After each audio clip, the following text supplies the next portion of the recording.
Hello, Blake Morgan. Welcome to the Doing CX Right show. Hey, Stacy, how are you? I am doing great because I'm with you today. And luckily, I got to be with you recently on your show. So it's a super extra double wonderful. Yeah, it's nice. Yeah, we talked a lot about pickleball last time.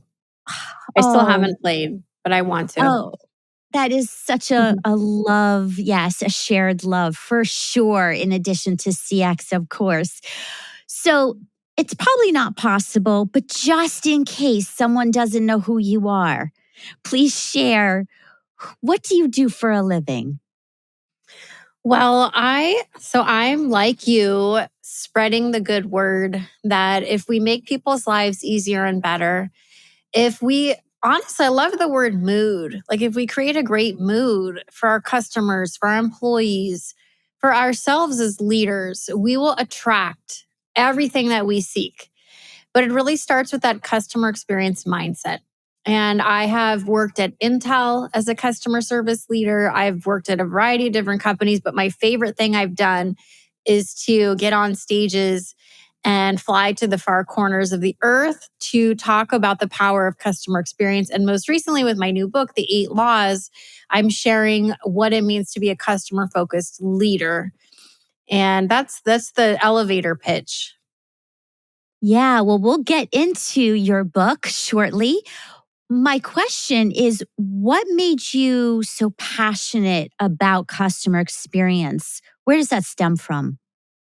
I've always had a sixth sense, like an antenna for how people around me are feeling. I've always been interested in people, in this idea of brand, of a company through language, through communication. We make people feel something. Yep. And so that's really just this curiosity that I started podcasting about the topic in like 2007. And obviously, with content, with technology, customer experience has evolved quite a bit. But for the past 15 years, hardcore doing thought leadership because there's a real thirst for what is customer experience? Who does it well? What makes a company customer centric? What does customer centricity look like? And with technology and everything, I mean, I think what makes me unique is I generally have a more of a tech angle, tech bent to what I talk about. And Mhm. so often I speak for software companies, I keynote events and speak to their customers and prospects. Because, we've seen the customer experience technology landscape balloon. So I've taught a few courses on this for LinkedIn and helping people understand and have the language themselves for what is customer experience? How do I talk about it? How do I tell stories about it? How do I pitch it to my boss? And I'm really in service to the practitioner who's trying to do that. Yeah.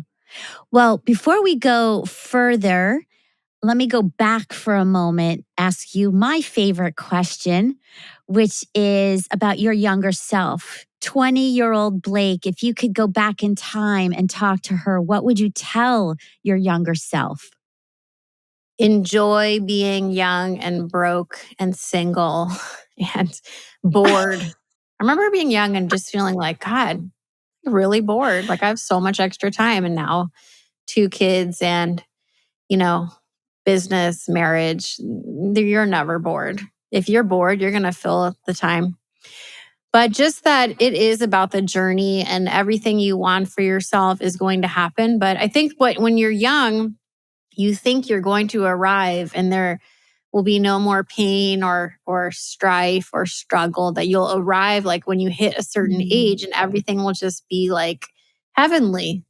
And then you get the house and the this and the that, and you realize like, oh no, there's no, like, you never arrive, like every day. And actually that's the message I bring to my work too, is this idea of every day is a choice. You can choose to bring the energy to be positive, to embrace hardship, embrace change, and be just more positive than you are negative. And you have the negative voice, and that's okay. But don't let the negative voice be the one to lead your decision making. The Mhm. brave one should lead the decision making. And the worst that can happen is you'll probably feel bad or cry, and that's okay. You're not going to die. Mhm. Very well said. And I'll give kudos to a friend of mine who wrote the book about how do you want to spend your heartbeats. And I just think that is such a good reminder each day, in work and out. So let's get to the heart of the topic here. First of all, Blake, what does doing CX right mean to you? Doing CX right is caring. It is doing the right thing. It Mm, is the culture you create with how you treat your employees. I think most of us were raised with good values. We know what it means to treat people well. We know what it means to not take shortcuts, to not just hang our hat when 5 o'clock, like stamp our timesheet, but actually when the customer is satisfied, hang our hat. So to me, that's doing right versus doing wrong. And there's a lethargy, a laziness that is rampant today with customers. There was an article in the Wall Street Journal in June or July about how customer service has gotten worse again. And I think a lot of us can feel it because what's happening right now with inflation is companies are raising their prices, but they're not necessarily adding more value to the product or service.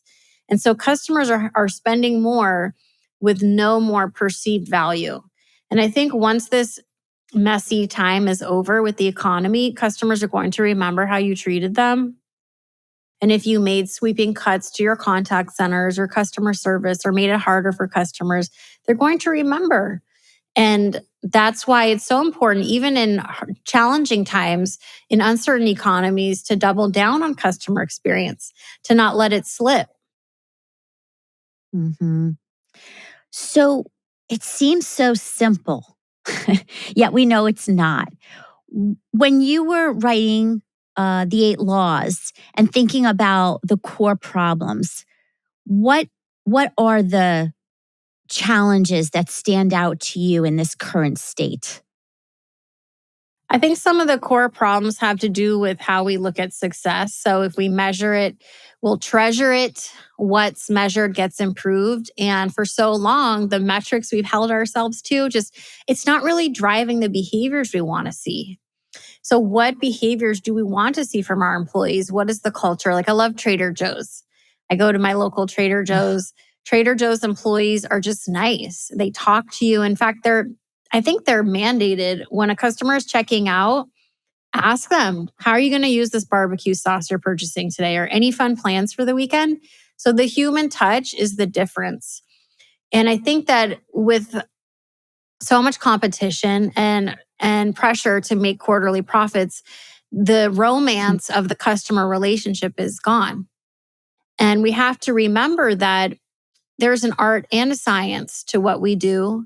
We have to treat people beautifully or they'll go elsewhere. There's just too many of the same products and services. Customer experience is a business accelerant. It is a powerful tool, but we have to be set up for it. We have to be awake to these challenges and not just asleep at the wheel, using the metrics we've always used, measuring quarterly performance. We have to zoom out and go, oh, like where is the business headed? What's the North Star? Like, where do we want to be in 2 years, in 5 years, in 10 years? So it's a bit being like a customer experience futurist and trying to predict where the puck is headed, looking at potential scenarios of where the world is headed, of what's happening with our customers, and do we have the skills and the talent to meet that moment? And are we measuring our leaders by something that's driving the customer experience? Yeah, I have to comment about Trader Joe's. It's kind of like pickleball, it just warms my heart. Right? It's the best. with What's your Tra- favorite with product? Trader Joe's. Uh, I I mean, Trader Joe's just makes me so happy even when I'm inside there. And I have to say, oh my God, there's so many. There's a list. I mean, we have to just unload our favorite products as a side talk here. But I know. what I wanted to say about the cash register and the checkout experience is that I do notice, like you, they're having the conversation with the customer and engaging. But what also stands out is that I was there and it was pouring rain. And the woman at the register said, "Hey, I'll walk you to your car with your groceries. I have an Mhm. umbrella." I, Oh, it's I said, nice, "Excuse me?" Like, right? where, It's like someone where cared am about I? me. Yeah. With an umbrella, not her job, air quotes, Love right? that. So had to fill that in because you hit a heart. You hit my heart with Trader Joe's for sure. Yeah, that's such a great example. I love that, Stacy. So, okay. So the challenges, the metrics, when you are, let's go into your 8 laws because I imagine, and I do know, I started to read your book, that the 8 laws how are they addressing some of the challenges today? What do you want people to know besides read your book? Yes, the book follows an acronym. Everything I do, I like simple. I like simple. It's CX Leader is the acronym. Number one is my favorite, customer experience mindset. Number two has to do with profits, that you have to be able to focus on short and long term profits. And then we have lay out your customer experience strategy and stick to it. Then we offer a 90-day get started plan. We talk about being a customer experience futurist. Employees are customers too. Metrics and closing with just now that we have all these things, like how do we sustain this over time? So, Mhm. CX leader, leadership has never been more critical than it is right now. There's a disengagement crisis in the world. And every manager, you can't just be a boss, you have to be a coach. And I have a Mm, lot of storytelling in the book of amazing bosses and leaders that are seeing beyond the obvious, that want to engage their teams and really care. And so CX leader takes us through how do we develop ourselves to be this customer focused leader, this high performer, because really this is a book about performance. How do we get the most and the highest performance out of ourselves and our teams and optimize the human instrument, I've heard it called, which is not easy to do. Because again, creating a customer focused company, it's not a perfect science. It's art and science, it's culture, it's stuff that it's hard to pin down. And I think that's why some of these companies, it's like je ne sais quoi, like French. Like, I don't know what it is about Costco that people love so much, but they really love Costco. yeah. And so I try to get to something that is more scalable, giving tips and strategies in the book. Mm. What is your favorite, if you do have a favorite, of the 8 laws? My favorite is always mindset, because mindset is something I've coached myself on my whole life. That, well, okay, we know life is hard. We know customer work is challenging. I mean, Stacy, you've worked in contact centers and BPO and elevator companies, and it's hard work. I mean, you're literally choosing to be in the place where all the problems go. So if we're someone that can do this with style, with charisma, if we can embrace the hard things, if we can run towards stress, it actually makes it easier than running away from it. I love the quote from Billie Jean King, pressure is a privilege.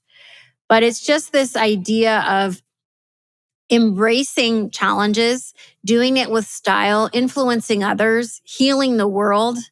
And if we bring that mindset for ourselves every day and we choose optimism and kindness and discipline for ourselves, which I think is related to being a good person, then we influence others and the whole world is a better place. Mm. So going back to disengagement, I agree that is a huge shared problem, opportunity.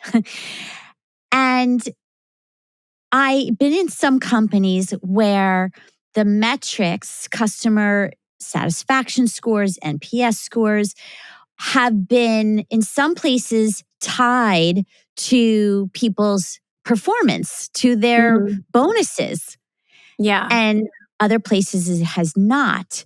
Do you have an opinion on the shoulds, the do's, the don'ts on that?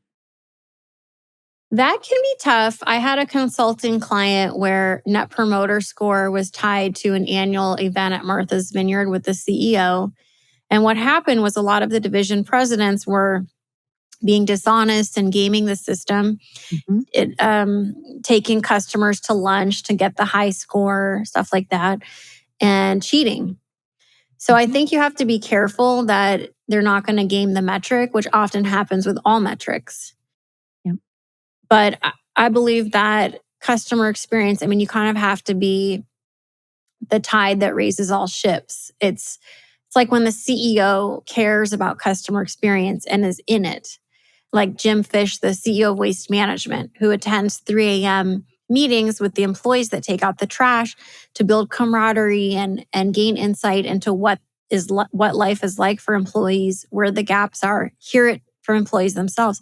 I mean, you can't make this stuff up. Or Lindsay Snyder, the president of In and Out, who, I mean, if you look at her Instagram, I mean, this is a very beloved leader. She's very much in the trenches with employees, and she is literally willing to flip burgers next to employees. So metrics are important, but what can go wrong is the executives will game the metric. So you have to be really careful. Mm. I mean, what did you find? Curious. Yeah. So when I was in an organization where I had the customer experience scores and the leaders did as well, the C suite, that was a struggle for me because I was tied to it, and that's fine. However, when I would bring the feedback and the customer voice to colleagues, they didn't make the time. It wasn't their priority because they were Mhm. measured on other things. Of So course, I yeah. couldn't be as effective. That's why I feel like everybody has to share it. However, there was gaming of the system, and that's where it had to be. There had to be ground rules and control of the reporting and the support. But my gosh, when it was just me and my team and nobody else, it was like fighting to, it was a struggle. It Yeah. was a struggle. But then we got it shared and the culture changed. So I think you're right. There's a balance, but I do believe people need to have that connection to their objectives. It's just the way human behavior operates. Yeah. I mean, most people, we all work toward metrics. I mean, you're trying to lose weight, you're going to get on the scale. What does the scale tell you? You want to, earn more money. You have to look at where your money is going, or how are you going to make more money in your job? So, money saved or money made, that's a metric. So, I think metrics, we all work toward metrics, but what do we value? And I think if you start to ask people if they're successful and how do they measure that success, you'll start to learn about their values. And it's the same for a business. If the business is measuring contact center, butts in seats, average handle time, downtime, they're not really looking at effectiveness metrics. So there's a pendulum that Mm, swings from efficiency to effectiveness. And mhm, efficiency during a recession, most companies shrink, they get scared, and they start focusing on efficiency metrics like how much is this going to cost me? And in a good economy, the pendulum is swinging toward effectiveness metrics like voice of the customer and customer satisfaction. But yeah. I would encourage executives to think about the effectiveness metrics in any economy and not get scared, because when everyone else is going left, you can go right and focus on customer experience. So talking about scared, people are scared of AI and this emerging technology. hmm So you talked about technology before. What do you see as the non-negotiables? You've got to adopt it now. Let me pause there. What's your view on that? I think you have to be careful, like Canada Air. They had a chatbot that hallucinated, told a customer misinformation. Then they shirked responsibility and told the customer. The customer said, "Oh, you said you would reimburse me for someone in my family died. So, bereavement policy, your chatbot told me that you wouldn't reimburse me." And then the contact center agent said, "Oh, well, no, that was the chatbot." And the company said, "Yeah, that's the chatbot. That's not us." They tried to shirk responsibility. So that's terrible. Don't do that. It's important to vet the AI to really make sure that there's a thoughtful approach. I'm from the contact center world, so I'm thinking about Copilot and agent assist and technologies that provide the next best action to the agent, which is really helpful for companies like Verizon. I interviewed the CEO of Verizon. I mean, they're really excited and aggressive with AI. But again, then we see like Air Canada, where they not only released a chatbot preliminarily that hallucinated, but then when things went wrong, they didn't take accountability, which is worse. So we have to think through AI, look at the use cases, make sure the knowledge base, everything is perfect, and then use it ourselves. If we don't even want to use it ourselves, we cannot release it to employees or customers. Mm.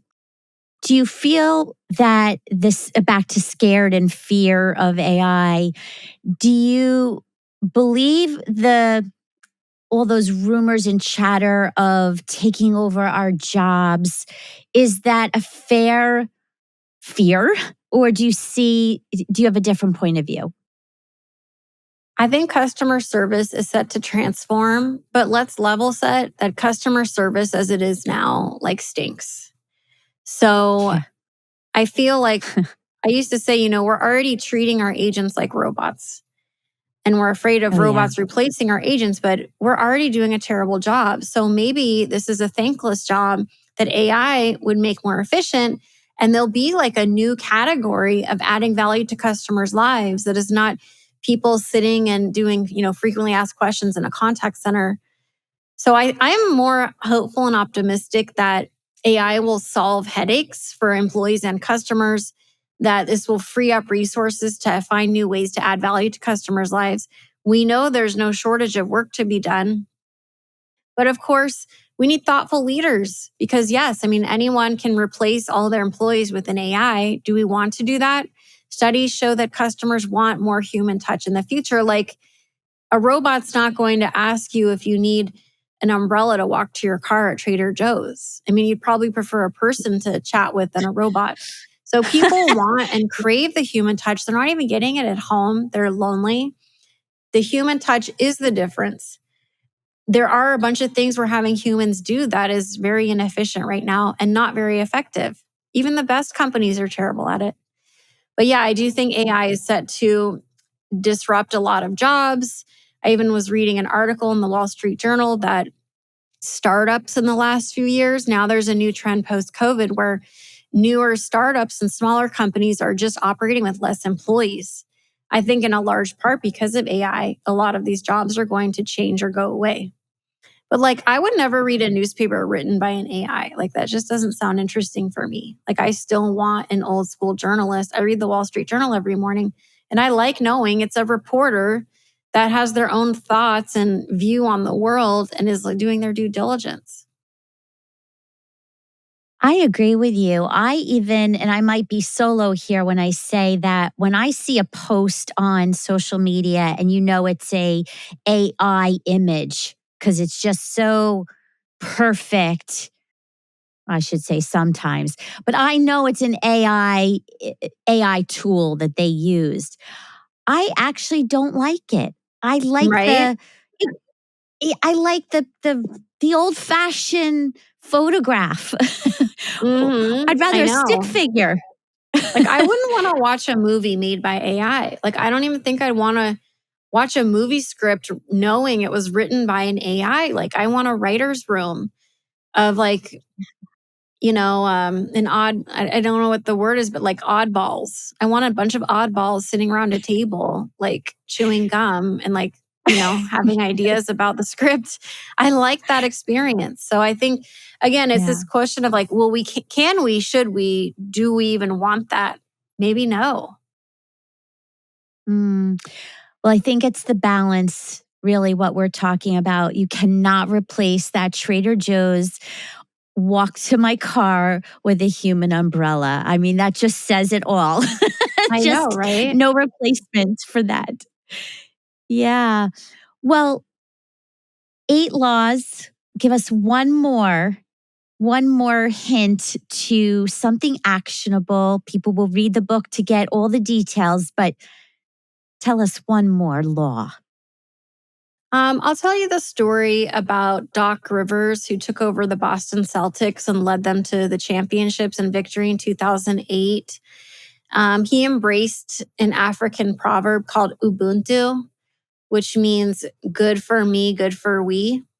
And it's this idea that he had taken this team with three superstar players. Individually, he had three amazing players, but he was worried they were going to each try to be like the superstar. And he wanted them to be a team, to collaborate around the common goal. And so he started with this African proverb called Ubuntu, and it became the rallying cry of the Boston Celtics. And after 30 years of no wins, they won 2008 championships, national championships. And so I think that people crave that engagement you get at work.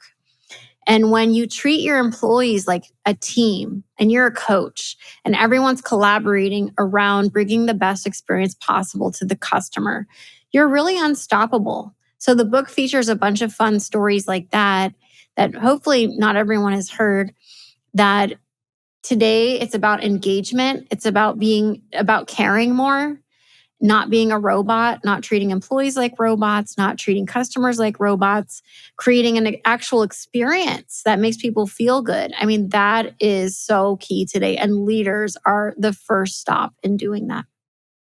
Love that. Absolutely. And one takeaway, if they can remember one thing from this entire time together, what would that be? Customer experience is just a decision, but it's a decision you have to make every single day. It's a mindset, it's a way of life. It's choosing to be excited about challenges. And if you just remember to make the customer experience decision every day, you will never go wrong. Super well said. And thank you for being here today. I will have your book and your website and socials in the show notes so that people can find you and appreciate the gift of you today. So thank you. Thank you, Stacy.